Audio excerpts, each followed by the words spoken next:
Production and distribution of City Club forums on IdeaStream are made possible by the generous support of PNC and the Raskin Family Fund, with additional funding from Robert Conrad, Cleveland State University, the Chautauqua Institution, the Cleveland Clinic, and the United Black Fund of Greater Cleveland, Incorporated.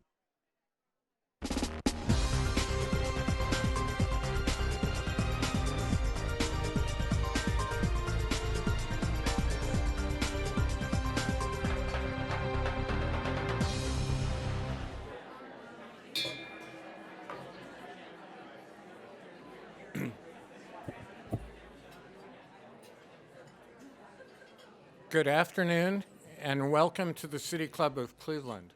I'm Dr. Henry Adams, the Ruth Coulter Heedy Professor of Art History at Case Western Reserve, and I'm extremely pleased to introduce today's speaker, Dr. Andrew Delbanco, recipient of the 2019 Anisfield-Wolf Book Award in Nonfiction. The Anisfield-Wolf Book Awards were established in 1935 by Cleveland poet and philanthropist Edith Anisfield-Wolf. The awards recognize books that have made important contributions to our understanding of racism and bigotry and our appreciation of the rich diversity of human cultures. The list of past and present winners is quite an amazing one and includes many of the greatest writers, American writers of the 20th century. The Cleveland Foundation, the world's first community foundation, has administered the award since 1963. And for the past few years, the City Club has been proud to partner with the foundation to provide a forum for winners of these distinguished awards. I've been a friend and admirer of Andy's work for a number of years and got to know him in an unusual way through my friendship with the great scholar of Chinese painting, Wai-Kam Ho, the father of Dawn, his wife. Wai-Kam was my colleague when I was curator at the Nelson Atkins Museum of Art in Kansas City and was formerly curator of Chinese art at Cleveland. Wai-Kam combined the training of a traditional Chinese scholar with a complete mastery of the principles of Western art history, and through his knowledge of Chinese literature and poetry could come up with insights that had eluded other scholars for generations. I remember looking at a great Sung Dynasty landscape with him in Kansas City and reading the label aloud. "Oh no, that's not it at all," Wai-Kam said. "This is The Fisherman at the End of the Day, and it's based on the poem by Su Tung Po." And then he added rather sadly, "When I was younger, I knew the whole poem. Now I can only remember the first 40 lines. I might add that Wai-Kam was a compulsive book lover and book collector. His books overflowed everywhere, and his wife, Wai Cheng, had to battle to keep him from storing them in the kitchen cabinets or even in the oven. Wai-Kam was immensely proud of Andy and proud that he possessed the two traits of a great scholar, accuracy and imagination. I've read most of Andy's books, which are masterful, but I think The War Before the War is the masterpiece of his work to date. It's a book that brings to light near-forgotten stories of fugitive slaves and brings them to the forefront of American history. It's also a book that makes us see seemingly familiar ways in a new way, seemingly familiar things in a new way, often in frightening ways. For example, in the revelation that the defense of slavery was embedded in distinctly evasive but unmistakable language in Article 4 of the American Constitution. In the best sense, this is a troubling book which forces us to think about American history from new angles and implicitly asks us what each of us can do today to battle social injustice. Let me just say one more thing, a personal one. It's a great honor for me today to play a small role in the Anisfield Book Award. I think it's no secret that we're going through a troubling time today. At the same time, it seems to me that in many ways we're at a cultural tipping point where it's become natural for many of us to work both at home and at work with people from diverse cultures. African Americans have contributed in positive and extraordinary ways to every aspect of American life, and I think it's great honor to play a small role in celebrating that. Guests, members, and friends of the City Club, please join me in welcoming to the stage Dr. Andrew Delbanco.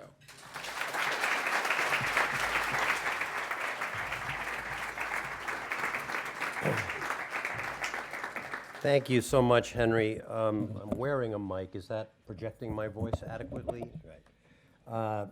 I'm actually very touched by those words. Wycombe, my father-in-law, was someone I not only admired but felt very, very close to. So it's wonderful to be reminded of him and to be here in Cleveland.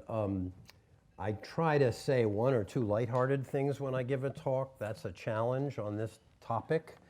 But I think Dan gave me an opening when he mentioned that I will be signing books afterwards, which of course authors like to do. Puts me in mind of an occasion in New York about 15 years ago when my book on Herman Melville came out, and there was a line of folks and they said, oh, well, please sign this. I'm going to treasure this. It's going to become part of my family heritage. And the next day I saw it on eBay at an ambitious price point of, I think, $62. I'm sure nobody ever bought it. But anyway, I'm sure that won't happen here in the great city of Cleveland. Now, it's been a very busy and intense and stimulating couple of days for me here. I had the pleasure yesterday of speaking to a group of high school students up in Shaker Heights, which was very invigorating, giving me and us, I think, hope for the future. And one thing that has struck me is that a number of people at last night's ceremony and also up in Shaker Heights, people of a certain age, say around my generation or maybe a little younger, would say, you know, when I studied the Civil War in school, we were sort of told that it wasn't about slavery. It was about a cultural clash between North and South, or it was about two different economic systems, you know, an agricultural economy, an industrial economy, and so on. Now, I'm afraid that's actually true. That is, it's not, those statements are not true, but it's true that for a very long time, the teaching of American history made a point of evading, if not erasing, the reality of slavery. One thing you can conclude from that is that those teachers had never read Abraham Lincoln's second inaugural address, in which he said, everyone knows that slavery was somehow the cause of the war. Everyone knew it then, but it somehow got erased. Now, one of the promising things I think about our own cultural moment is that we're not deceiving ourselves about this anymore, at least not to the extent that we once did. There's a raft of books, many published every year, on one aspect or another of the horrors of slavery. And as my Columbia colleague Eric Foner has put it, we now understand, the economic historians have helped us to understand, that the value of human property, that very concept is something that's difficult to wrap around the mind, but it was a conventional concept in 18th and 19th century America. The value of human property at the time of the Civil War exceeded the value of all the banks, factories, and railroads combined,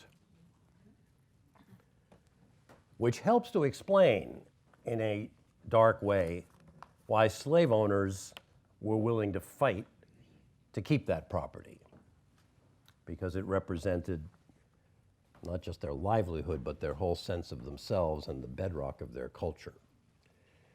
Now, one might reasonably ask, and I think every writer ought to ask him or herself, in the face of so much scholarship and so many books, why write another one? Who needs another one?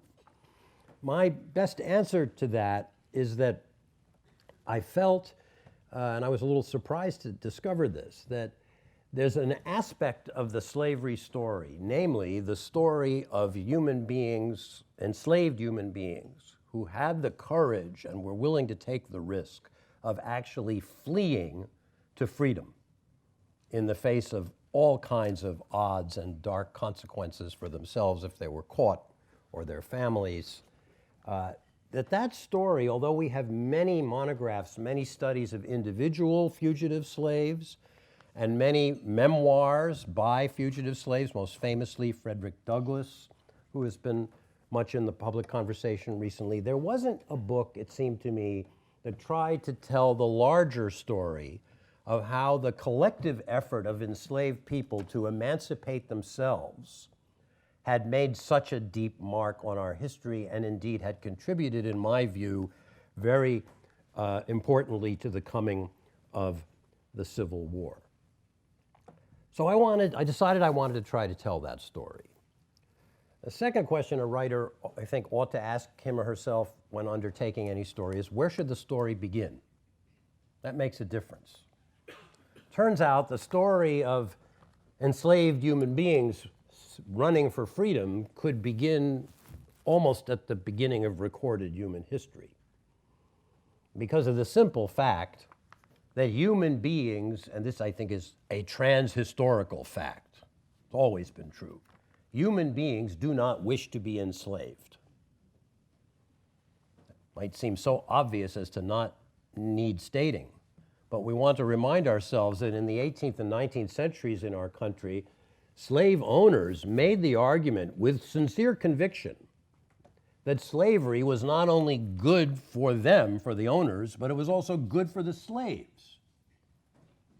An argument that I hope by now sounds preposterous in our ears, but which required a refutation at the time. The person who refuted it most brilliantly and briefly, I think, was Abraham Lincoln.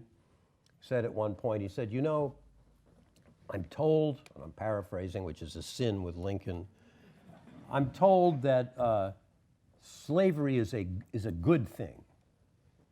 It's a very strange kind of goodness that no man ever wishes for himself. In fact, show me the first white man who volunteers to become a slave after giving a long speech about how great it is to be a slave. I think you'd have to wait a long time for that person to step forward. So I could have begun this story almost anywhere, and I could have begun it, for instance, in the 15th or 16th century when the European slave traders arrived on the west coast of Africa to seize forcefully human beings from their families and their homes, put them on ships and ship them to the New World. But by the time that process was concluded, nearly 12 million human beings were shipped from Africa to the New World, about 500,000 of whom ended up here in what became the United States. Those slave traders understood pretty quickly that they had to deal with the problem that people didn't want to be enslaved. So they invented such devices as iron neck halters that would be placed around the necks of captives with spikes coming out of them, so that anyone who tried to escape back inland by making their way through the bramble, the underbrush, would get caught on the bushes and would be stopped on the effort to get it inland and away from the coast. The founders of our republic knew all this. They knew that involuntary servitude was in fact involuntary. They also knew, when they came to Philadelphia in 1787, that in effect they were there for the project of trying to create one nation out of two. Now, politically and legally, we could have a debate about that statement. But what I mean by that is that they understood that in the southern colonies, now states, slavery, this involuntary and inhuman institution, was fundamental. It was the bedrock of the culture, the economy, the very way of life. In the northern colonies, not necessarily because northern whites were more enlightened in all respects, but for historical, climatological, geographical reasons, slavery was already on the road to extinction. It was pretty clear, if you looked at the United States in the 1780s, that slavery had not much of a future in the northern states, and it was deeply entrenched in the southern states. So how were they going to make one country out of these two countries, in which, as James Madison, one of the architects of the Constitution, put it, the laws of the several states were uncharitable to one another? by which he meant in some states servitude was legal, in others it wasn't. This raised an immediate political, legal, conceptual problem, you might call it. I don't mean to abstract it beyond the real human content of the problem. What would be the status of a human being who was enslaved, say, in South Carolina or Georgia or Virginia, who fled to freedom in Massachusetts or Connecticut? What would the status of that person be? Would that be a free person by the laws of the state to which he had fled, or an enslaved person by the laws of the state from which he had fled? The founders tried to deal with this problem by introducing into the Constitution what I might call a kind of intranational extradition treaty. They put a clause into the Constitution, Article 4, Section 2, Clause 3, to which Henry alluded, in which they wrote, and these are words that we don't often inscribe on the granite when we celebrate the virtues of our Constitution. No person held to service or labor in one state under the laws thereof, escaping into another, shall be discharged from such service or labor, but shall be delivered up on claim of the party to whom such service or labor may be due. Now, to be fair, Henry said I have a tendency to accuracy. I'm not sure that's true, but to try to be accurate, the clause did not refer only to enslaved African Americans. It also referred to indentured white servants and people accused of crimes. But at the core of it, at the center of it, the motivation behind it was to try to address this problem of fugitive slaves. And when one of the representatives from South Carolina, Charles Pinckney, went back to Charleston, remember the Constitution had to be ratified by the several states before it would take effect. He explained to his fellow citizens who were dubious about, giving too much power to this new federal government. He explained to them, look, our security in our slave property will be greater with this Constitution, with this clause, than without it. I'm inclined to pause for a moment to reflect on the fact that, because I think it gives us a window into the dark continuities of American history. You will recall that 4 years ago in Charleston, South Carolina, the Reverend Clementa Pinckney was murdered in his church by a deranged white supremacist. Very likely, the Reverend Pinckney was a descendant of slaves owned by this same Charles Pinckney whom I just quoted, and quite possibly a descendant of Charles Pinckney himself. Because as we know, one of the ways in which slave owners exploited their slaves was to use them for their own sexual satisfaction. Turns out that Mr. Pinckney spoke too soon. The clause in the Constitution proved to be unenforceable. If you listen carefully to it, you'll notice it's placed in this sort of passive language, shall be delivered up. If you're an English teacher and you get a paper with that phrase on it, you're likely to mark it up and say, could you clarify who is actually going to do the delivering up here? And the truth is, the founders had no idea. They didn't know how to answer that question. Was it going to be the local police department in Waltham, Massachusetts? There weren't really any police departments. Was it going to be the state militia? Or was it going to be officers of the federal government, which barely existed and had none of the enforcement authority? And it's irresistible to consider a certain parallel to one of the hot button issues of our day, the enforcement of immigration laws. The federal government had no ICE, no Immigration Enforcement Division. It had no standing army. It had no National Guard.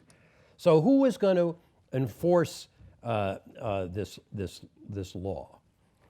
As the 19th century proceeded, over the course of the first half of the 19th century, the unenforceability of this clause became more and more clear. Why? Among other reasons, because the border of these two countries between the North and the South became longer and more porous as the nation expanded westward. It wasn't any longer only a question of slaves seeking freedom by fleeing from Maryland or Virginia across the border into Pennsylvania. Now it was also from Kentucky into this state of Ohio, or from Missouri into Illinois. It became a large border control problem, to use today's border security problem, to use today's language.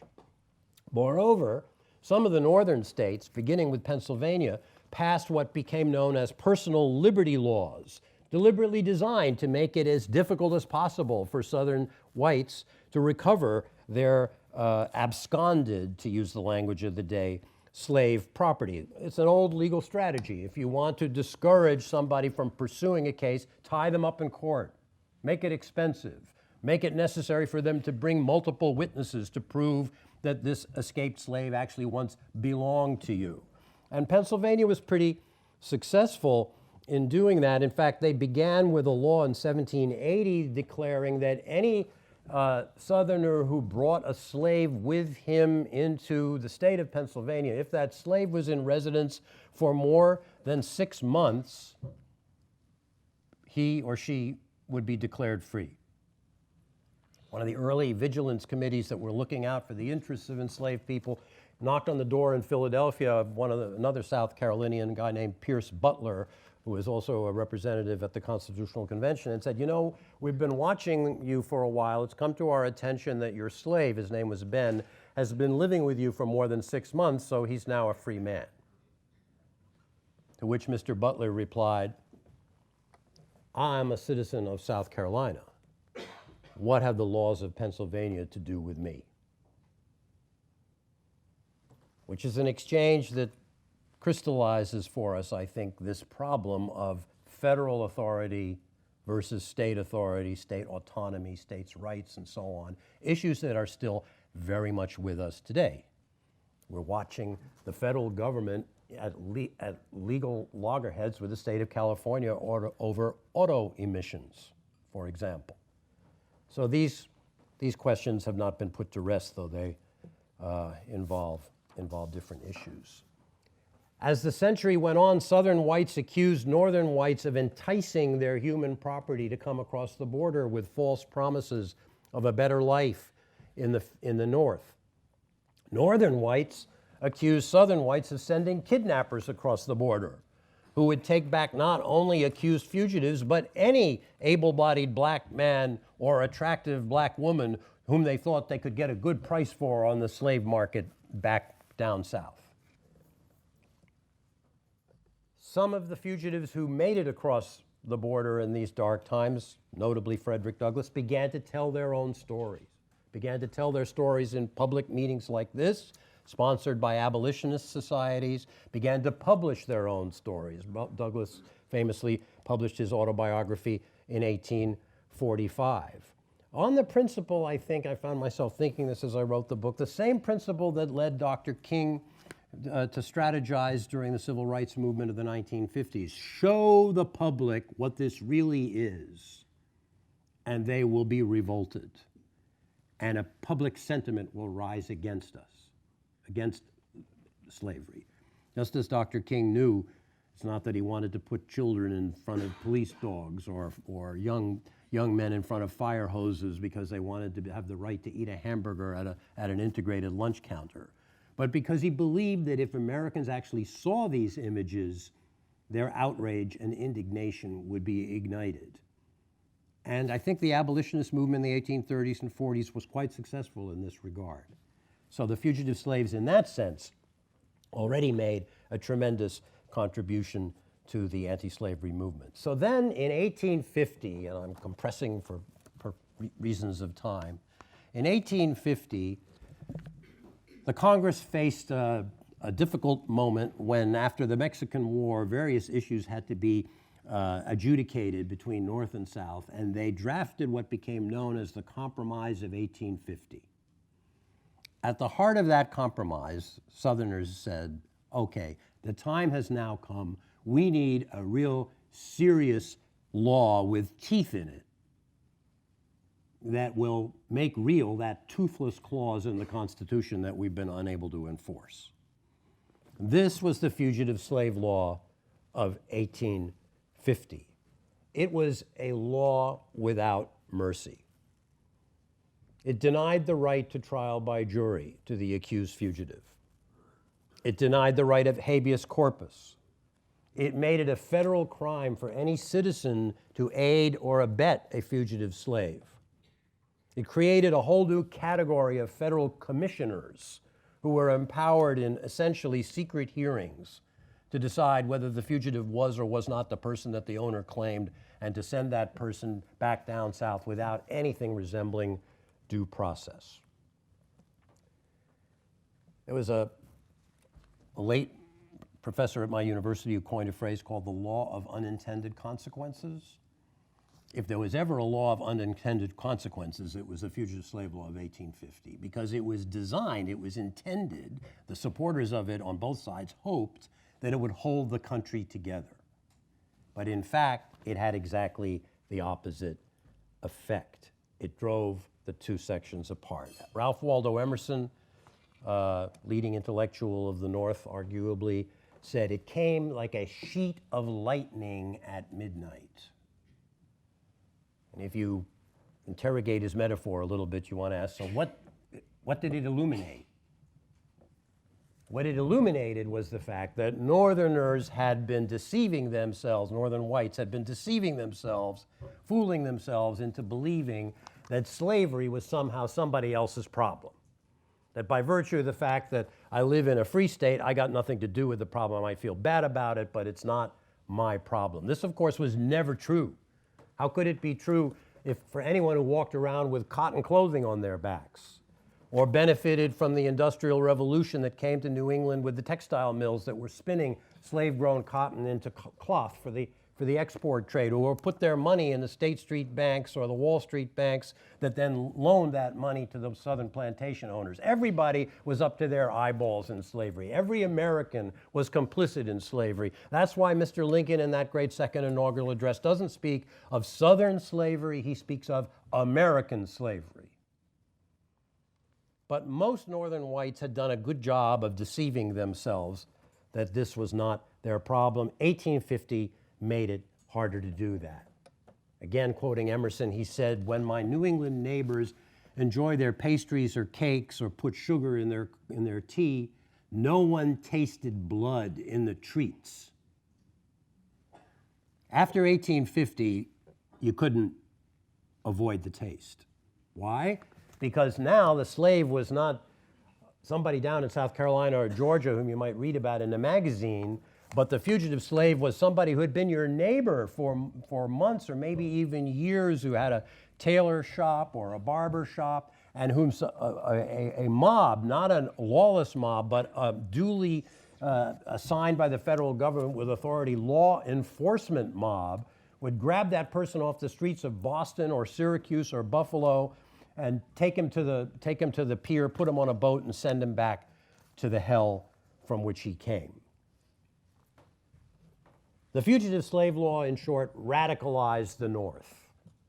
One of the conservative business people, one of the industrialists of New England, said in 1854, after one particularly noxious fugitive slave case, the case of Anthony Burns, said, "We went to bed last night as conservative Unionists, and we woke up as stark, mad abolitionists." It was one of those turning point events. Dan and others have alluded to the fact that we stand possibly right now at a turning point in the history of the Republic. I don't mean to make facile analogies, but when you read about turning point events, one of the things you realize is that things can change very quickly, and public sentiment can change very quickly. The other thing, maybe sort of more or less the last thing I want to say before we open up for questions, I don't know about answers, just questions, is that I found myself thinking of that remark that Mark Twain is said to have made, probably didn't make it, but it's a good remark anyway. History does not repeat itself, but it does rhyme. This book is a rhyming story. You'll read in this book, as I hope you will read this book, about how any black man who was running or even walking fast in antebellum America was assumed to be a criminal. And the crime of which he was charged, was the crime of stealing himself. You'll read, particularly with the passage of the Fugitive Slave Law, about how African Americans, including those who had never been enslaved, legally free African Americans living in the North, were afraid to go out on the street, and the sight of any law enforcement officer was terrifying because of their vulnerability under that law. You could say, they didn't use this terminology, but you could say that some of the cities of the North, Boston, Rochester, Syracuse, among others, essentially declared themselves to be sanctuary cities. And one of the other interesting rhymes I found was that, Southerners who had been big advocates of states' rights, right? We associate rightly, in the 19th century, it was really John C. Calhoun of South Carolina who invented the concept, but all the way through George Wallace standing in the schoolhouse door and saying, get the federal marshals out of here and leave Alabama to Alabamians. States' rights has been the clarion call of racists, not to put too fine a point on it. All of a sudden, with the passage of the 1850 Fugitive Slave Law, Southern whites became big fans of the federal government. Send the federal troops up to Boston and teach them a lesson because they're disobeying this law. And by the same token, New Englanders, who had been by and large pretty big fans of a centralized federal authority, became states' writers. And they said, Massachusetts makes its own laws as to who is free and who is enslaved, and the federal government has no business sending marshals or anybody else to Boston to tell us how to live. I said that would be the last thing. I want to say one other. I never tell the truth when I say it's going to be the last thing. In some respects, this is a story where the moral clarities are pretty unmistakable. There is no moral ambiguity about the evil of slavery. And one of the astonishing things I found myself dealing with was the question of how is it that people of such profound intelligence as the founders of our republic could have failed to see what seems so clear to us as a matter of right and wrong. At the same time, I've tried to bring out in this book, and this might be one of its more distinctive features, that there were people of good conscience who hated slavery, who nevertheless concluded that they had to support that odious law. That included Abraham Lincoln. He didn't support it with any enthusiasm, but who reluctantly acquiesced to it and wrote to a friend in 1855, "I hate to see the poor creatures hunted down and returned to their stripes, but I bite my lip and keep quiet." Why? Because he, like Daniel Webster and other, what we would call now moderate anti-slavery people, believed that without that law, the nation would have come apart in 1850, the South would have seceded and could well have gone on to become a slave-based empire, spreading into the Caribbean, spreading deeper into Mexico. I'm not saying they were right or they were wrong. What I am saying is that by the study of history, I think we should come away with a sense of how hard it is to know what's going to happen, something which it might be useful to remind ourselves. None of these people knew what was going to happen. None of them knew that the nation would stay together for another decade, a civil war would come, 1 million young men and boys would die, and before the war was over, the institution of slavery would be destroyed. None of them saw that coming. And I guess I want to suggest, and this really is in closing, that before judging all these historical actors for failing to do the right thing, we might want to ask some hard questions about ourselves. How pure and free of complicity are we in the evils of our own time? How sure are we about what's the right thing to do in the face of the crises that we face in our own time, which, as bad as they may seem, bear no comparison to the struggle over slavery in our history? Thank you very much.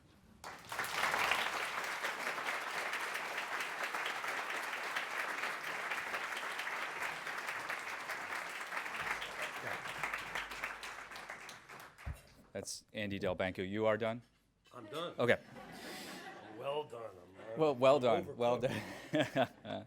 I'm Dan Moulthrop, Chief Executive here at the City Club. Today we're hearing from Dr. Andrew Delbanco, recipient of the 2019 Anisfield-Wolf Book Award in Nonfiction. He's the author of The War Before the War, Fugitive Slaves, and the Struggle for America's Soul from the Revolution to the Civil War. We're about to begin the Q&A with the audience, all of you. We welcome questions from everyone, City Club members, guests, students, and those of you joining us via our radio broadcast on WCPN or our live stream, including students from the Mandel Humanities Center at Cuyahoga Community College. If you'd like to tweet a question, just tweet it at the City Club, and our team will work it into the program. Holding our microphones today are content coordinator Bliss Davis and City Club intern Rimi Orasanya. May we have our first question, please? Yes, sir. You talk about rhyming. I couldn't help but think as you talked about a lot of what's going on now today concerning ICE mirrors to a certain extent was going on back then. Could you comment on that, please? Well, I appreciate the question in the sense I invited the question by saying that there are some rhymes in this book.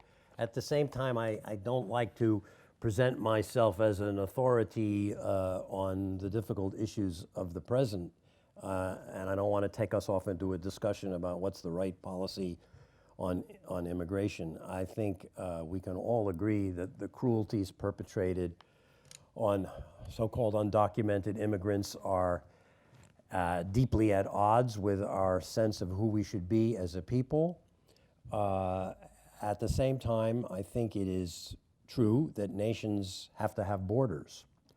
So to me, the sad takeaway from the present situation is that our legislature and our political process has failed to come up with a reasonable way of doing justice to the children of folks who came here without papers, doing justice to the desperate people who are fleeing from terrible circumstances in Central and South America, and in that sense they are in some ways analogous to the fugitives from slavery whom I've been talking about, and at the same time developing a rational immigration policy that I think reasonable people on both sides of the question ought to agree that we need. So it's one of the failures of our political system that we're in the situation that we are now and seeing such tragic human cost.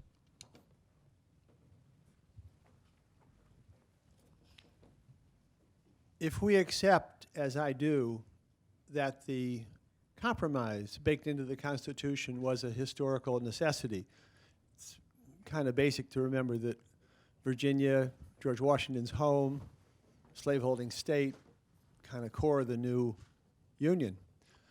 If we accept that, and then we look forward to the Civil War, do you, as a student of that period, see any missed opportunity to avoid the Civil War? Well, this is one of the classic questions of American historiography. Was the Civil War inevitable, or was it avertible? And it's a question on which I'm going to be evasive, because it takes us into the territory of what if.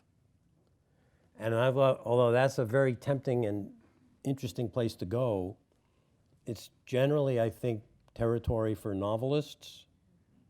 Philip Roth, for instance, a book I just recently reread, very chilling book, The Plot Against America, in which he imagines that Charles Lindbergh is elected president of the United States in 1940 and the United States becomes a Nazi sympathizing power. It's a great book to read, but it's a work of the imagination. I lean toward the inevitable school. I lean toward the view that because of the tremendous economic stakes for the slave-owning states, a voluntary relinquishment of slavery was never in the cards. Though there were many people, Henry Clay, for instance, the architect of the Compromise of 1850, believed all his life that voluntary emancipation would someday address the problem. So, historians used to have a rough consensus that slavery was kind of withering away on its own, and if more time had been allowed, it would have died on the vine. Today, historians have moved to a different view that slavery was actually in an expansive mode and that the only way to deal with it was a violent frontal assault. So that's the best I can do with that question. As I say, my effort in this book is to try to write with some sympathy about people who were wrestling with that very question. Should we try to postpone this bloody conflict in the hopes that it won't be needed? Or should we face the necessity to have it and to have it now? And I would only say, if I may, one other thing about that. I'm struck, many academic historians love the Civil War. They love it, I mean, that's putting it a little grossly, but they approve of it because it came out the right way. And it brought about the right result. Nobody in 1861, much less in 1850, could have known that. And in fact, for the first 2 years of the war, it looked very bad for the cause of the North. It looked quite possible that the North would actually lose the war or would have to settle it with an armistice that left slavery in place. So when you start a war, I mean, it was, of course, the South Carolinians who started it, but when you accept a war, go into a war, one thing we've learned, haven't we, from Iraq, that was a slip of the tongue, which I hope won't prove prescient, from Iraq and Afghanistan, we have no idea what happens once the shooting starts. So we can say very easily, in retrospect, the people who pushed for the war were right, the people who hesitated and feared it and didn't want to see it happen were wrong. That's easy in retrospect. That's the best I can do with that question. You talked a little bit about the impact for the state and the elected officials of the North trying to come up with some sort of enforcement thing. But I thought, in reading your book, I thought one of the most fascinating parts was the individual decisions that had to be made, that they were somehow drafted, the Northerners who were resisting were somehow drafted into the enforcement plan of the Southern economy, and almost dragooned. I would, is a way I would almost look at it. So I wonder, how was that personal challenge addressed on like the broad scale? Do we have, everybody kind of second guessing themselves at this point? Well, look, I want to be careful about all the presentist analogies and to say again that frankly any analogy with slavery or the slavery issue is inadequate and off base because it's an unprecedented and unparalleled issue in the history of our country. Nevertheless, with that qualification stated, we've been watching on television the last few days I think people of conscience struggling with how to reconcile what they believe themselves to be right and what the law appears to require them to do. I'll go out on a limb and say I was actually quite sympathetic to the acting director of national intelligence yesterday. I'm not saying he made the right call when he consulted the White House counsel and the Department of Justice on what to do when he got that whistleblower's report. I don't know if he made the right call, but I think he was genuinely wrestling with his own conscience about what was the right thing to do. And you see in this period, and I hope that's one of the aspects that gives some force to the book, decent people struggling with this question of, as you say, what to do when the law requires them to do the dirty work of Southern slave owners. A guy in Boston named Charles Devens, for instance, who felt he was required to participate in the remanding of a fugitive slave named Thomas Sims, did what he thought was his duty, and then spent years trying to find a way to buy freedom for the very man whom he had sent back to slavery. So, again, we can decide they made the right call, they made the wrong call. In our own lives, we look back at our personal decisions, our family decisions, and say, you know, if only I'd gone that way 25 years ago, then things might have gone differently, and why did I make such a dumb decision?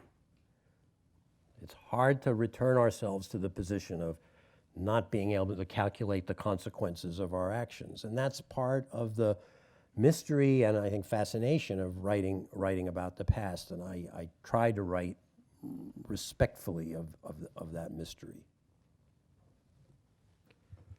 Professor, this is a question about economics. Good, then I I- almost certainly won't be able to answer it. I understand that there were some powerful, pivotal moments for individuals and for groups of individuals in the North. But we are learning more every day about the importance of the Southern economy to the Northern economy. Right. And so my question is, how did those who cared about the success of the North, the economic success of the North, get comfortable with the notion of going to war when that portion of the economy that relied on slaves and the productivity of slaves would be threatened thereby? The short answer is that a lot of them never did get comfortable with the concept of going to war. A slightly less short answer is that with all the reluctance and the prudence that you're implying, you know, this will be disruptive to the economic life, not just of the South, but of the North, of the whole nation. It will be costly to people, and all the anti-war arguments. When batteries of the state of South Carolina fired on a federal installation at Fort Sumter, all bets were off. The game changed. That's essentially what Mr. Lincoln said. You know, that said not in quite so many words, but he had been very reluctant to exercise federal power over the slave interest and didn't think that the Constitution gave him, as the chief executive, power to interfere with the institutions of the states. But once there was a domestic insurrection that he had to put down with force, and once he became persuaded that the slave interest in the South, slave labor, after all, was building the munitions in Richmond and building the fortifications in Virginia, they were an asset of the enemy. And so under wartime conditions, his view of his own, the expanse of his own powers changed, and he came to the conclusion that yes, with a stroke of the pen, I can declare that all persons in involuntary servitude in areas in rebellion against the Union, right? He left out the border states where slavery was left untouched by the Emancipation Proclamation.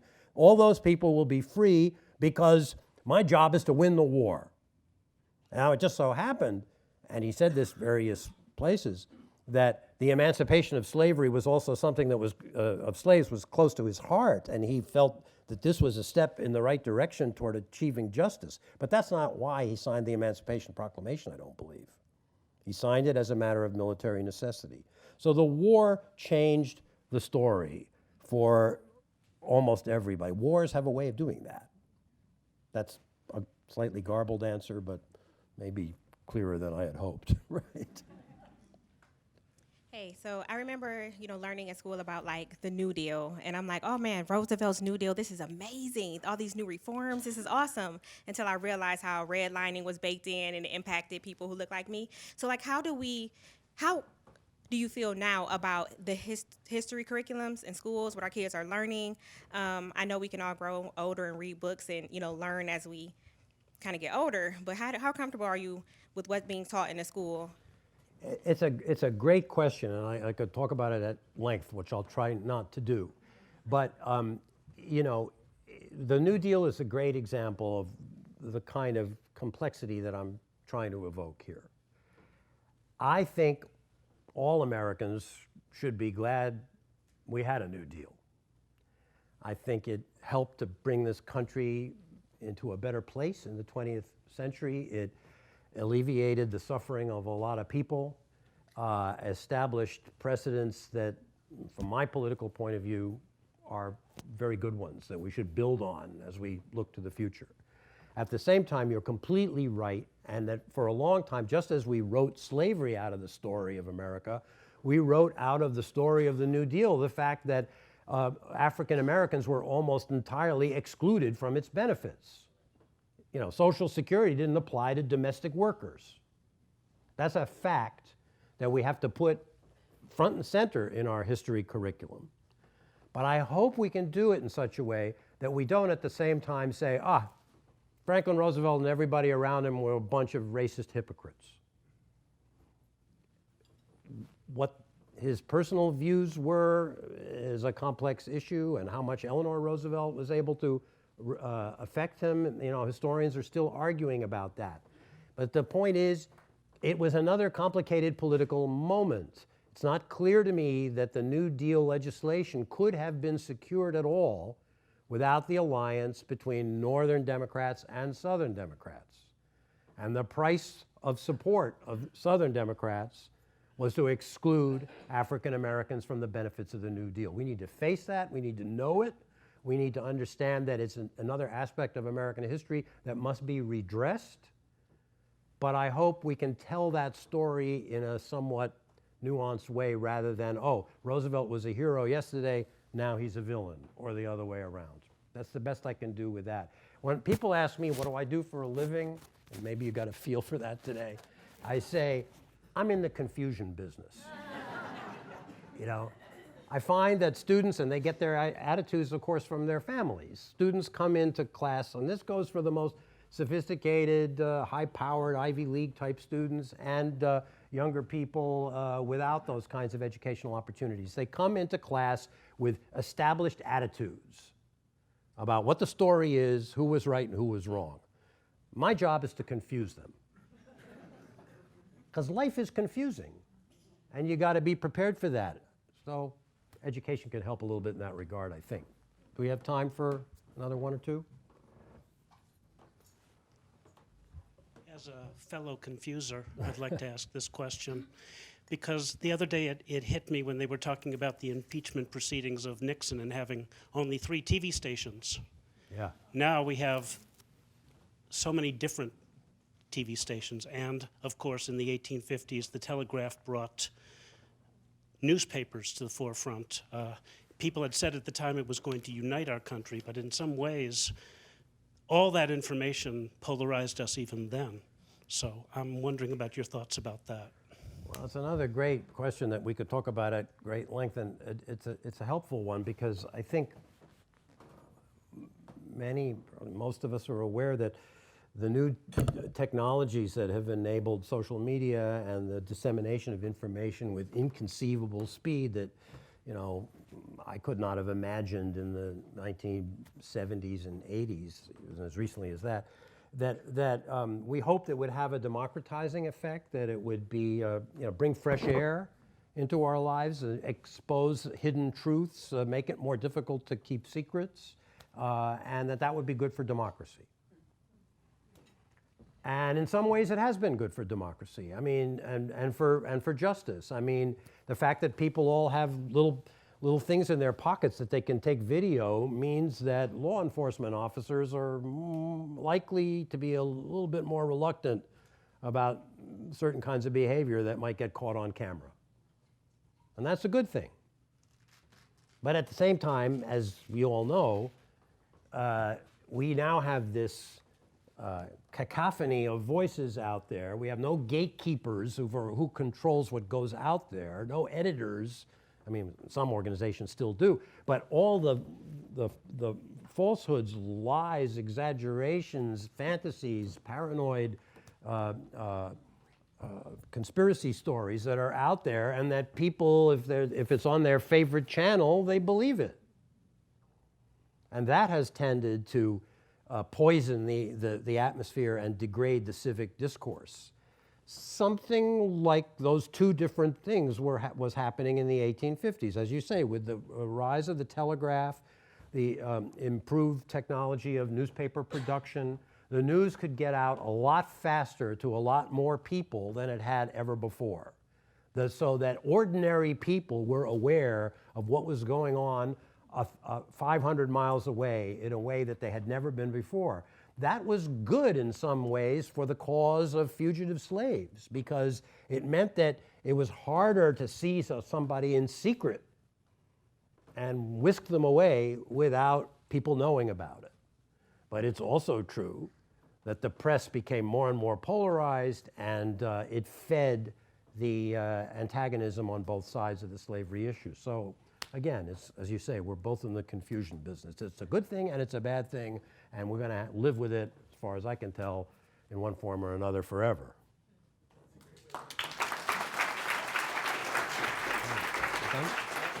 Thanks a lot. Thank you.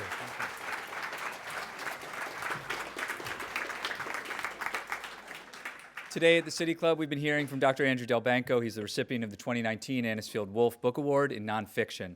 He's the author of The War Before the War, Fugitive Slaves, and the Struggle for America's Soul from the Revolution to the Civil War. And that brings us to the end of our forum. Thank you, Dr. Delbanco. Thank you, City Club members, whose financial support makes all of this work possible. You can find out more about City Club forums and how you can support the City Club when you visit us online at cityclub.org. Our forum is adjourned. For information on upcoming speakers or for podcasts of the City Club, go to cityclub.org.